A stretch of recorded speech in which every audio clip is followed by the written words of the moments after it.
మరి యాక్చువల్ అనుకోకుండా ఈ ప్రోగ్రామ్ కి ఫస్ట్ ప్రీ ప్లాన్ లేదు, తర్వాత నేను వస్తున్నాను తెచ్చినప్పుడు ఇన్వైట్ చేసినారు. అరవింద్ కూడా చెప్పిన, అరవింద్ కూడా వస్తున్నాడు మీరు కూడా రావాలి అంటే తప్పకుండా అని చెప్పి ఒక రోజు యాక్చువల్గా రేపు వచ్చేది నేను ఇక్కడికి. సో మిమ్మల్ని అందరినీ కలుసుకోవాలనేటువంటి ఉద్దేశంతో ఈరోజు రావడం జరిగింది. మిమ్మల్ని అందరినీ కలుసుకోవడం చాలా సంతోషంగా. ఈరోజు తెలంగాణ ఇండియా అంటే మనం మొత్తం ఇండియా మొత్తంలో భారతీయ జనతా పార్టీ అనేక రాష్ట్రాల్లో మన విజయం సాధించి పెద్ద ఎత్తున ముందుకు దూసుకుపోతున్నటువంటి నేపథ్యంలో ముఖ్యంగా దక్షిణ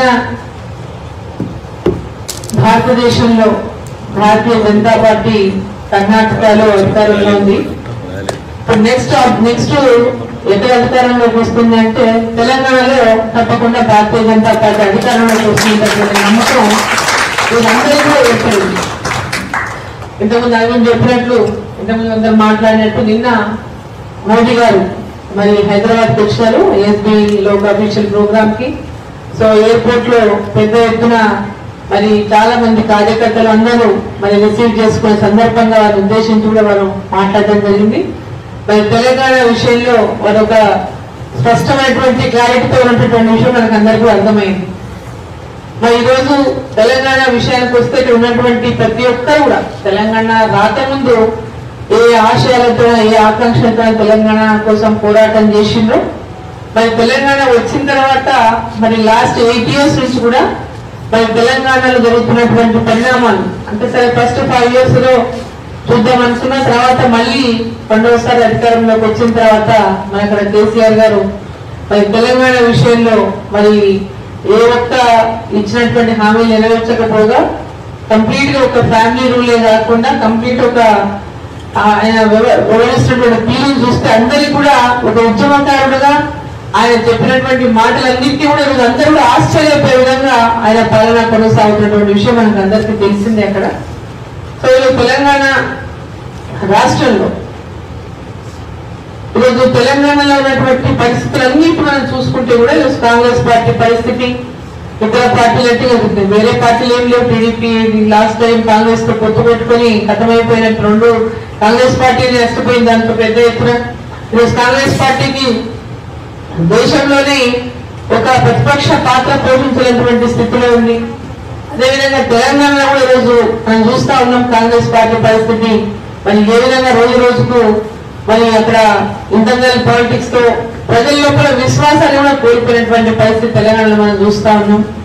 కాంగ్రెస్ పార్టీలో గెలిచినటువంటి ఎమ్మెల్యేస్ లో కాంగ్రెస్ పార్టీలో ఉన్నటువంటి పరిస్థితి తెలంగాణలో ఉన్నటువంటి సందర్భంగా ఈరోజు ఒక ప్రతిపక్షం అంటే భారతీయ జనతా పార్టీ తప్ప వేరే పార్టీకి ఆ స్థాయి లేదు, అర్హత లేనటువంటి ఒక నమ్మకం ఈరోజు ప్రజల లోపల ఖచ్చితంగా భారతీయ జనతా పార్టీలో తెలంగాణలో ఆల్టర్నేట్ అటువంటి ఒక ఆలోచనతో ప్రజలంతా ఉన్నారు. ఈ మధ్యలోనే మరి మా అంటే తెలంగాణలో ఫస్ట్ పేజ్ లో మన అధ్యక్షుడు పాదయాత్ర చేస్తారు సంజయ్ గారు. మరి 2వ దశ పాదయాత్ర ఉమ్మడి మహబూబ్నగర్ జిల్లాలో కొనసాగింది. సో 3rd phase ఆ పాదయాత్ర మళ్ళీ నెక్స్ట్ మంత్ చేపట్టబోతున్నారు. సో ప్రజల లోపల ఖచ్చితంగా ఈరోజు టీఆర్ఎస్ పార్టీకి పెద్ద ఎత్తున వ్యతిరేకత ఉందని, అదేవిధంగా ముఖ్యమంత్రి గారి పైన వ్యతిరేకత ఉందని ఆ ప్రజలంతా కూడా పూర్తి విసిగిపోయినటువంటి సందర్భంగా ఈరోజు ఆల్టర్నేట్ గా భారతీయ జనతా పార్టీ వైపు చూస్తాం, నరేంద్ర మోదీ గారి నాయకత్వం వైపు చూస్తాము. గ్రామాల్లోకి వెళ్ళినప్పుడు మేమంతా కూడా గ్రామాల్లో చాలా మంది అతను బీజేపీ ఎక్కడుంది ఓన్లీ అర్బన్ లోనే తెలుసు, గ్రామాల్లో తెలియదు బీజేపీ. రూరల్ ఏరియాస్ లో మేము యాత్ర సందర్భంగా గ్రామాలకు వెళ్ళినప్పుడు వాళ్ళంతా కూడా నరేంద్ర మోదీ గారు మీకు బియ్యం ఎవరు ఫ్రీకి ఇస్తున్నారంటే నరేంద్ర మోదీ గారు ఇస్తున్నారని చెప్పారు. మీకు వృద్ధుల ఫ్రీ గ్యాస్ ఎవరు ఇచ్చినారు అంటే నరేంద్ర మోదీ గారు ఇస్తున్నారని చెప్తున్నారు. ఇట్లా పథకాల పేరు చెప్పి నరేంద్ర మోదీ గారు ఆ విధంగా క్షేత్రస్థాయి వరకు ప్రజల్లోకి వారి స్థానం సంపాదించినటువంటి పరిస్థితి. ఫార్మర్స్ కూడా రైతులకు కిసాన్ సమ్మాన్ నిధి కింద ప్రతి ఒక్క రైతుకి 4 months ఒకసారి 2,000 రూపాయలు వాళ్ళ అకౌంట్ లో టెన్షన్ పడతాయి. ఎక్కడ కూడా కేసీఆర్ చెప్పిన బ్యానర్ ఐటమ్లలో చెప్పుకోను లేకపోతే ఇంకోటో పెట్టుకొని లేకుండా డైరెక్ట్ వాళ్ళ అకౌంట్లలో ఈరోజు నరేంద్ర మోదీ గారు మరి ప్రభుత్వం ద్వారా అమౌంట్ పెడతా ఉంది. మాకు కేంద్ర ప్రభుత్వం నరేంద్ర మోదీ గారు పైసలు పడుతుంది అనేటటువంటి విధంగా రైతులు చెప్తా ఉన్నారు. సో ఈరోజు వాళ్ళలో పెద్ద ఎత్తున అవేర్నెస్ వచ్చింది. కేంద్రంలో ఉన్నటువంటి ప్రభుత్వం ఇస్తున్నటువంటి సందర్భంగానే గ్రామీణ ప్రాంతాల డెవలప్మెంట్ జరుగుతున్న విషయం కూడా ఈరోజు వాళ్ళకి అర్థమయ్యేటటువంటి విధంగా వెళ్తా ఉంది. సో ఇవన్నీ తెలంగాణలో పరిణామాలన్నీ కూడా భారతీయ జనతా పార్టీకి చాలా అనుకూలంగా మారుతున్నాయి. అనుకూలంగా మారుతున్నటువంటి నేపథ్యంలో మరి వచ్చేటటువంటి ఎన్నికల్లో అంటే హార్డ్లీ 1.5 year ఉంది. మరి ఆయన ముందు పోతే కనుక 1 year కూడా ఉండదు. మరి ముందు ఎలక్షన్ లో పోతారని అంటారు తెలియదు, ఆయన మూడు ఏముందో తెలియదు, ఎప్పుడు ఎలక్షన్ అంటారో తెలియదు. సో యాక్చువల్ గా డ్యూ వచ్చిందని నెక్స్ట్ 23 December లో మనకి ఎలక్షన్లు రావాలి. బట్ అంతకుముందే కనుక ఎలక్షన్లు వచ్చినా ఎప్పుడు వచ్చినా మరి ఆ ఎన్నికల్లో మనం విజయం తప్పకుండా సాధించాలనేటువంటి లక్ష్యంతో భారతీయ జనతా పార్టీ ఆ దిశగా మరి అడుగులు వేస్తుంది. కేంద్ర స్థాయి నుంచి కూడా పూర్తి స్థాయిలో జాతీయ స్థాయిలో కూడా కేంద్రం నుంచి కూడా అన్ని రకాలుగా ఒక దృష్టిని తెలంగాణ పైన ఈరోజు ఆ పార్టీ పెట్టింది. అదేవిధంగా ఈరోజు మీ అందరూ కూడా ఇక్కడ ఉన్నటువంటి ప్రతి ఒక్కరు మీ ప్రాంతాల్లో సరే మరి ఇక్కడ ఎవరెవరికైతే మీ ప్రాంతాల్లో ఓటు హక్కు లేని వాళ్ళందరూ కూడా మీరు ఎన్రోల్మెంట్ లో చేయించుకోవాలని మిమ్మల్ని అందరూ నేను కోరుతా ఉన్నా.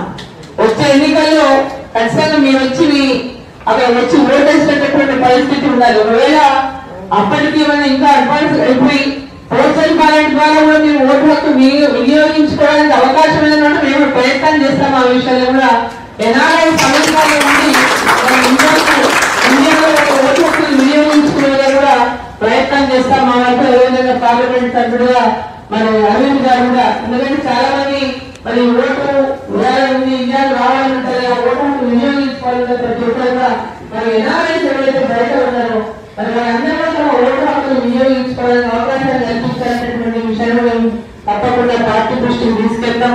మరి మీరందరూ మీ ప్రతి ఒక్కరు కూడా మరి అంటే మీ ఓటర్ లిస్టులో మీ పేరు అందరూ నమోదు చేయించుకునే విధంగా కూడా మీరందరూ మీరు కానీ మీ చెల్లెలు ఓటు హక్కున్న ప్రతి ఒక్కరు ఆ విధంగా కూడా ఆ విధంగా చేయించుకోవాలని సందర్భాలు ఎక్కువ చేస్తా ఉన్నా. మరి ఇప్పుడు సంఘ బ్యాక్గ్రౌండ్ ఉన్నటువంటి వాళ్ళు చాలా మంది ఉన్నారు. ఇక్కడ సంఘ బ్యాక్గ్రౌండ్ ఉన్నటువంటి వాళ్ళు, ఏపీ నుంచి వచ్చినటువంటి వాళ్ళు చాలా మంది ఇప్పుడు ఇక్కడ సెటిల్ అయినటువంటి వాళ్ళు ఉన్నారు. మరి అందరూ కూడా ఒక తాటి పైకి వచ్చి అంటే ఇంత గతంలో వివిధ పార్టీలలో ఉన్నారు. ఏమీ ఇప్పుడు మా హస్బెండ్ కూడా RSS first RSS student life లో ఉన్నాడు, RSS లో తర్వాత ABVP లో ఉన్నారు, తర్వాత సరే మేము కాంగ్రెస్ లో ఉన్నాం. సో ఈ రోజు లైఫ్ మైండ్ అంతా మొత్తం ఒక నరేంద్ర మోదీ గారి నాయకత్వంలో అందరూ కూడా ఓల్డ్ పాత సంఘంలో ఉన్న పనిచేసినటువంటి వాళ్ళు ఎక్కడెక్కడ ఏ పార్టీలో గతంలో ఉన్నా, ఈరోజు ABVP లో ఉన్నటువంటి వాళ్ళు ఎక్కడెక్కడ ఉన్నా, ఈరోజు మొత్తం అందరూ కూడా బీజేపీ వైపు అనేటువంటి ఆలోచనతో ముందుకు వస్తున్నటువంటి నేపథ్యంలో ఇక్కడ కూడా ప్రతి ఒక్కరు కూడా మీరు ఒక వేదికపైకి తీసుకురావాలని చెప్పి మనందరూ నేను సంఘం కూడా మా యొక్క పూర్తి సహాయ సహకారాలు సంఘం కూడా ఇక్కడ ఉన్నటువంటి సంఘాన్ని కూడా మేము పూర్తిగా సహాయ సహకారాలు అందిస్తాం మా వైపు నుంచి. అదేవిధంగా అంత ఆర్గనైజ్ చేసిన సంఘం కూడా కొంచెం కొంత టైం మీరు కేటాయించి ఈరోజు భారతదేశంలో అంటే ఒక ఇండియాకి ఈరోజు ఒక గొప్ప ప్రపంచ దేశాలన్నీ మన దేశం వైపు చూసినటువంటి ఒక గొప్ప నాయకత్వాన్ని నరేంద్ర మోదీ గారు మనకు అందరికీ అందిస్తున్నారంటే అందరం కూడా చాలా ప్రౌడ్ గా ఫీల్ అయినటువంటి అంటే ప్రతి ఒక్కరు దేశంలో ప్రతి ఒక్కరు కూడా చాలా గర్వంగా ఫీల్ అవుతా ఉన్నారు.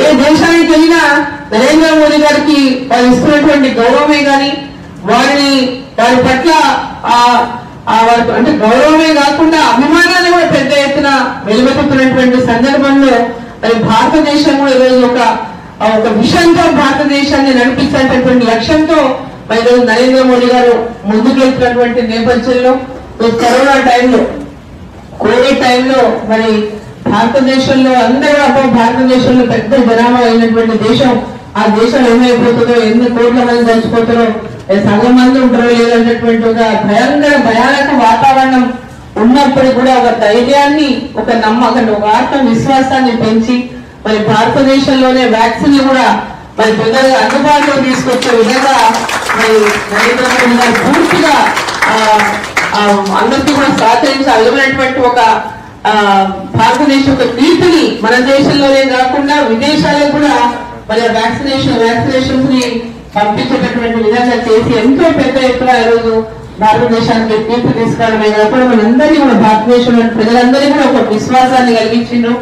ఆ సమయంలో కూడా సేవా ఈ సంఘటనటువంటి కార్యక్రమాన్ని భారతీయ జనతా పార్టీ పెద్ద ఎత్తున చేసింది. చాలా పెద్ద ఎత్తున గ్రామాలు ఉన్నటువంటి భారతీయ జనతా పార్టీ కార్యకర్తలు పెద్ద ఎత్తున సేవలు అందించింది. ఎక్కడెక్కడ ఉన్నటువంటి మారుమూల గ్రామాల్లో కూడా పెద్ద ఎత్తున కార్యకర్తలు ఆ కరోనా టైంలో మరి ప్రాణాలకు కూడా లెక్క చేయకుండా, ఎంతో మంది ప్రాణాలు కోల్పోయినప్పటికీ కూడా ప్రాణాలకు కూడా లెక్క చేయకుండా మన సేవలు అందించిండ్రు. ఆ సేవలు అందించడానికి దానికి స్ఫూర్తినిచ్చింది నరేంద్ర మోదీ గారు అనేటటువంటి విషయాన్ని, అంటే సేవ అనేటటువంటి ఒక భావంతోనే ఈరోజు మరి భారతదేశానికి ఒక విజన్ చూపిస్తూ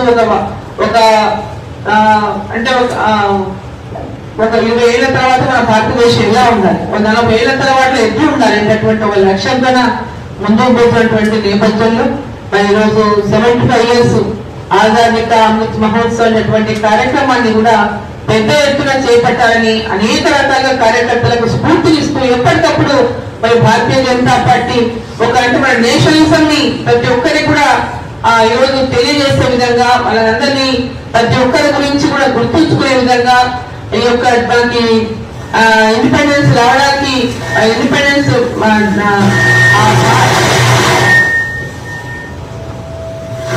స్వాతంత్ర ఉద్యమంలో పాల్గొన్నటువంటి పెద్ద ఎత్తున మరి గొప్ప నాయకుల చరిత్రను తెలుసుకునే విధంగా వాళ్ళ గురించి స్కూళ్ళలో కాంపిటీషన్స్ కూడా పెట్టించడం, ప్రైజ్ డిస్ట్రిబ్యూషన్స్ అనేక కార్యక్రమాలు తీసుకొని ముందుకు పోతా ఉంది. సో 75 సంవత్సరాలు నెక్స్ట్ రేపు ఆగస్టు పూర్తి చేసుకుంటాం మన స్వతంత్రం వచ్చి. ఆ రోజు ప్రతి భారతీయుల ఇంటి పైన మన నేషనల్ అంటే మన భారతీయ జెండా ఎగరవేయాలనేటువంటి ఒక ఆలోచన కూడా ప్రతి ఒక్కరు కూడా నరేంద్ర మోదీ గారు భారతీయ జనతా పార్టీ పిలుపునిచ్చింది. ఆ పిలుపుని ఇక్కడ ఉన్నటువంటి భారతీయులందరూ కూడా ఆ రోజు మీ ఇంటి మీద ప్రతి ఒక్కరు కూడా భారతీయ మన ఫ్లాగ్ని ఎగరవేయాలని అందరూ కూడా ఈ సందర్భంగా కోరుకుంటా ఉన్నా. మీ అందరి సహకారం ఈరోజు అరవింద్ గారు ఒక ఫౌండేషన్ ద్వారా చేస్తున్నటువంటి కార్యక్రమాల గురించి చాలా చక్కగా ఏ విధంగా సేవలు అందిస్తా ఉన్నారు, ఏ విధంగా ఎడ్యుకేషన్ ని డెవలప్ చేస్తా ఉన్నారు. అదేవిధంగా మీరందరూ కూడా ముందుకు వచ్చి అంటే మీరు ఎక్కడి నుంచి అయితే మీరు వచ్చినటువంటి గ్రామాలే కావచ్చు, మీరు వచ్చిన ప్రాంతాలే కావచ్చు, ఎక్కడో చోటు అడాప్షన్ చేసుకొని వాటిని కూడా చేస్తే ఎప్పటికీ పర్మనెంట్ గా మనం పుట్టినటువంటి గ్రామమే కానీ, పుట్టిన స్థలానికే కానీ, ఆ ప్రాంతంలో ఉన్నటువంటి అనేక మంది విద్యను నోచుకున్నటువంటి పిల్లలకు విద్య చెప్పించడమే కానీ, లేదా ఇన్ఫ్రాస్ట్రక్చర్ డెవలప్మెంటే కానీ, మీరు ఏ లైన్ లో ఊహించుకుంటే ఆ లైన్ల సహకారాన్ని కూడా మీరందరూ కూడా మరి కలిసి రావాలని, అదేవిధంగా తెలంగాణలో Bharatiya Janata party government form చేయడానికి మీ అందరి యొక్క సహకారం అందించాలని, ప్రతి ఒక్కరు కూడా సహకారం అందించి తెలంగాణను ఖచ్చితంగా కేసీఆర్ లాంటి ఒక నియంత ప్రబంధ హస్తాల నుంచి విముక్తి కలగాలంటే అందరూ కూడా ప్రతి ఒక్కరు కూడా భారతీయ జనతా పార్టీని తెలంగాణలో అధికారంలోకి తెచ్చే దిశగా మీ అందరూ సహకరిస్తారని, సహకారం అందించాలని వీళ్ళందరూ నేను కోరుకుంటాను. మీ అందరితో కలిసి మాట్లాడేటటువంటి అవకాశం కల్పించినటువంటి బీజేపీ పెద్దలందరికీ కూడా నా యొక్క హృదయపూర్వక ధన్యవాదాలు. ఇప్పుడు పార్టీ ఆర్గనైజేషన్ చాలా స్ట్రాంగ్ సీరియస్ గా వర్కౌట్ చేస్తా ఉంది. బూత్ స్థాయి నుంచి కూడా పార్టీ నిర్మాణం జరుగుతూ ఉంది. ప్రతి బూత్ కి కమిటీస్ ఫామ్ చేస్తా ఉంది. తర్వాత మండల్ కమిటీస్ అండ్ అట్లనే శక్తి కేంద్రాస్ అండ్ జిల్లా అన్ని కమిటీస్ అన్ని కూడా ఫ్రమ్ గ్రాస్ రూట్ లెవెల్ నుంచి ఫామ్ అవుతా ఉన్నాయి. రెగ్యులర్లీ ప్రోగ్రామ్స్ ఆల్సో కండక్ట్ చేస్తూ ఉంటారు. సో ఇంకా ఎక్కడెక్కడైతే మనకు స్ట్రాంగ్ హోల్డ్ లేనటువంటి చోట కొంత ఇబ్బంది ఉన్నది. ఇంకా అంటే కొంత డిలే అవుతుంది. అక్కడ ఇబ్బంది అంటే డిలే అవుతుంది. కొంచెం గ్రాస్ రూట్ లెవెల్ నుంచి కమిటీస్ ఇంకా ఎక్కడెక్కడైతే ఇంకా రాలేదు వాటిపైన కూడా దృష్టి పెట్టి అక్కడ కూడా మొత్తం కమిటీస్ అని కూడా తొందరలో బూత్ కమిటీస్, శక్తి కేంద్రాలు ఇవన్నీ కూడా చేయడం జరుగుతూ ఉంది. అదేవిధంగా పన్నా ప్రముఖని అంటే ఒక్కొక్క పేజ్ కి ఒక ప్రముఖ ఉంటాడు అన్నట్టు. దానికి అది కూడా కార్యక్రమం కూడా స్టార్ట్ చేసేటటువంటి కార్యక్రమం కొనసాగుతుంది. సో బేసిక్ గా ప్రతి అంటే గ్రాస్ రూట్ లెవెల్ నుంచి పార్టీ స్ట్రెంథనింగ్ చేసుకోవడము. ఇంతకుముందు అరవింద్ చెప్పిన 20,000 మంది కార్యకర్తలు నాకు పూర్తి స్థాయిలో ఉన్నారు అంటే that is the reason. Because అక్కడ పన్నా ప్రముఖుల దగ్గర నుంచి మనం లెక్క పెట్టుకుంటే ఒక్కొక్క కాన్స్టిట్యూన్సీ లో 1,000 మంది కార్యకర్తలు తయారవుతారు. సో కరెంట్ అంటే ప్రజెంట్ కార్యక్రమం నడుస్తా ఉంది. So definitely we are hoping definitely we are coming into power in next 2023.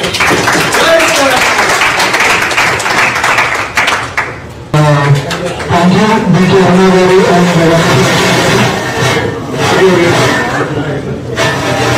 very edifying speeches, answering your questions very patiently and to the point.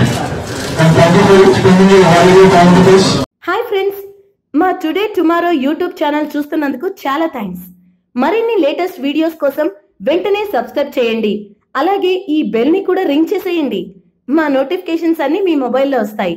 అలాగే మా వీడియోస్ మీకు నచ్చితే లైక్ చేయండి, షేర్ చేయండి, నచ్చకపోతే కామెంట్ చేయండి.